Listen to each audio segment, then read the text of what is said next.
Well, I think maybe in a couple of decades when people look back, the thing they will remember from the COVID crisis is this is the moment when everything went digital. And if this was the moment when everything became monitored, that we agreed to be surveyed all the time, not just in authoritarian regimes, but even in democracies. And maybe most importantly at all, this was the moment when surveillance started going under the skin. Because really we haven't seen anything yet. I think the big process that's happening right now in the world is hacking human beings, the ability to hack humans, to understand deeply what's happening within you, what makes you go. And for that, the most important data is not what you read and who you meet and what you buy, it's what's happening inside your body. So we had these two big revolutions, the computer science revolution, or the infotech revolution, and the revolution in the biological sciences. And they are still separate, but they are about to merge.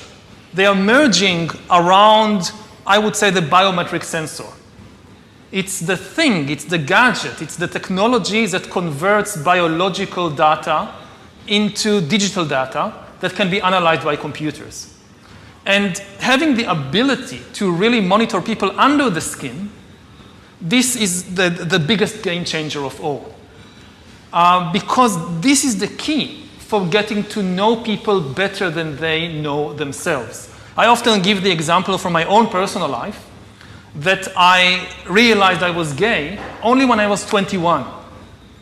And I keep thinking about the time when I was 15, 16, how could I have missed it? You know, something so important about myself should have been obvious, but I didn't know.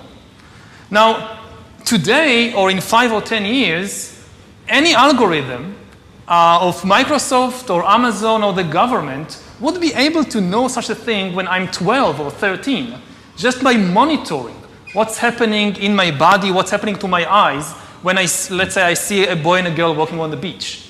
Where do my eyes focus?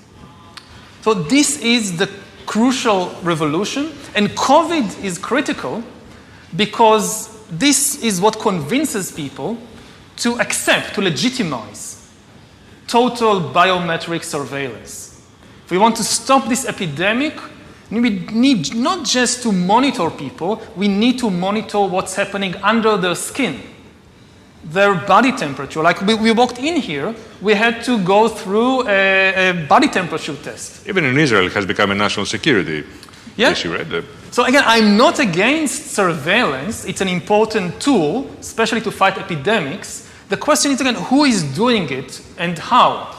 If you give it to the security service to do it, that's extremely dangerous. Yes, now they're using it to see whether you have the coronavirus. But exactly the same technology can determine what you think about the government. You know, anger is a biological phenomena just like disease. It's not some spiritual thing out there.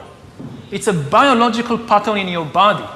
With this kind of surveillance, I mean, you watch the big president, the big leader, gives a speech on television. The television could be monitoring you and knowing whether you're angry or not, just by analyzing the cues, the biological cues coming from your body.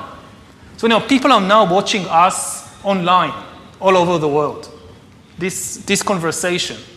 Now, maybe even right now, the people who are watching us are being watched and analyzed. And you know, the thing is, it's not just you're now watching this. The thing is, we know that you're watching this, and we also know how you feel. Are you angry about what you hear? Are you frightened? Are you bored? This is the kind of power that Stalin didn't have. You know, when Stalin gave a speech, everybody, of course, clapped their hand and smiled. Now, how do you know what they really think about Stalin? It's very difficult. You can't have a KGB agent following everybody all the time. Even if you do it, he's just watching your outside behavior. He doesn't really know what's happening in your mind. But in 10 years, the future Stalins of the 21st century, they could be watching the minds, the brains of all the population all the time. And also they will have the computing power to analyze all that. You know, it's not just having an agent following everybody all the time. The agent in Stalin's days writes a paper report, and you have these millions of paper reports piling up in Moscow. Somebody needs to read them, to analyze them. That's impossible.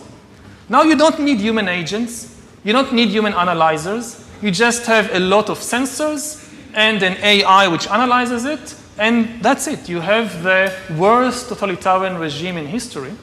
And COVID is important because COVID legitimizes some of the crucial steps, even in democratic countries.